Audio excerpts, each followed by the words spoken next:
محمدون نامی چار محدث محمد بن ہارون الرویانی رحمہ اللہ، محمد بن جریر الطبری رحمہ اللہ، محمد بن اسحاق بن خزیمہ رحمہ اللہ اور محمد بن نصر المروزی رحمہ اللہ، چاروں محدث محمدون نامی مصر میں تعلیم حاصل کرنے کے لیے گئے۔ جب وہاں پہنچے تو کھانا پینا راشن ختم ہو گیا۔ حالات اتنے نازک موڑ پر پہنچ گئے کہ آپس میں مشورہ کیا کہ 3 افراد پڑھنے کے لیے جائیں گے اور ایک مانگنے کے لیے جائے گا۔ وہ تینوں جو کچھ پڑھ کے آئیں گے وہ اس مانگنے والے کو آ کر بتائیں گے، اور یہ جو کچھ مانگ کر لائے گا یہ ان تینوں کو بھی اپنے ساتھ ان کو بھی دے گا۔ اب مانگنے کے لیے کون جائے؟ ہر کسی کی چاہت یہ ہے کہ میں پڑھنے کے لیے جاؤں، میں حدیث اس کا علم حاصل کروں، جبکہ مانگنے کے لیے کوئی بھی نہیں جانا چاہتا، حتیٰ کہ کرہ ڈالنا پڑا۔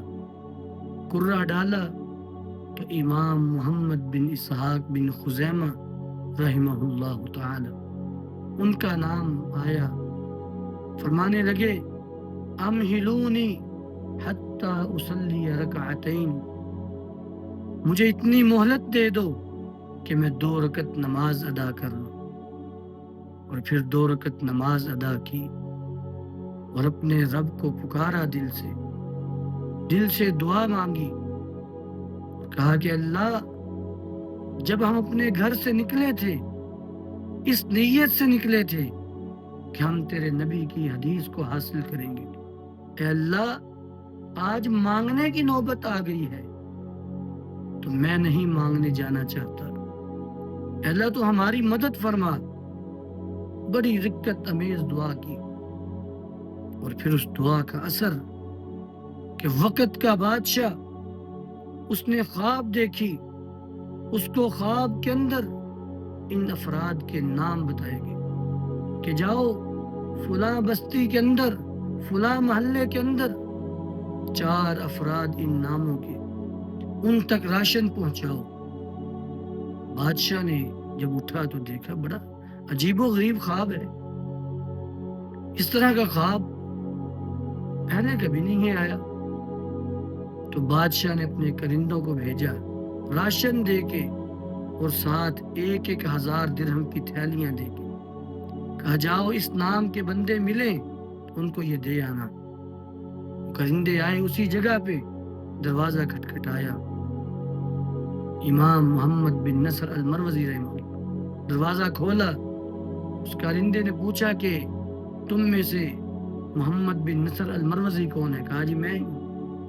اس کو راشن دیا اور ساتھ 1,000 درہم بھی دیے۔